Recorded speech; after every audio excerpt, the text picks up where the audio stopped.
à toutes et à tous, je me présente, je suis Robin Zuffray, psychologue conseiller en orientation au SOPFA de l'État de Fribourg, et dans cette vidéo on va regarder comment tu peux envoyer ton dossier de candidature par courrier. Si tu n'as jamais envoyé de courrier de ta vie, ça va pas de soi, donc voici une petite explication.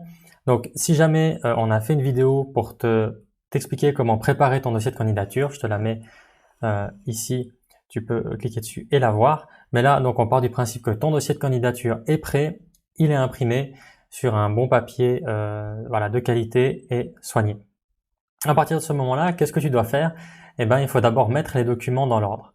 Alors dans quel ordre tu vas mettre les documents? Tu vas d'abord mettre la lettre de motivation, donc il faut que ce soit le document que la personne voit en premier lorsqu'elle ouvre l'enveloppe. Donc d'abord la lettre de motivation, ensuite tu vas mettre le CV, ensuite ton bulletin scolaire, ensuite tes guides de stage et après des autres documents dans l'ordre que tu veux s'il y a besoin. Donc tu prends ces documents, tu les mets dans cet ordre-là avec la lettre de motivation tout en haut.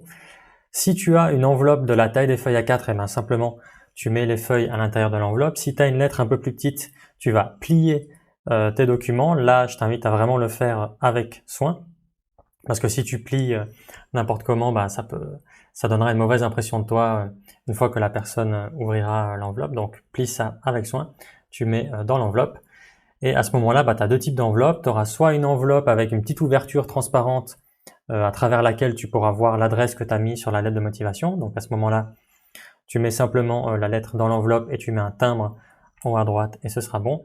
Si c'est une enveloppe complètement fermée, tu vas réécrire toi-même l'adresse en bas à droite de l'enveloppe. Donc exactement la même adresse que tu as écrit sur la lettre de motivation. Tu vas la réécrire en bas à droite de l'enveloppe et avec soin de nouveau.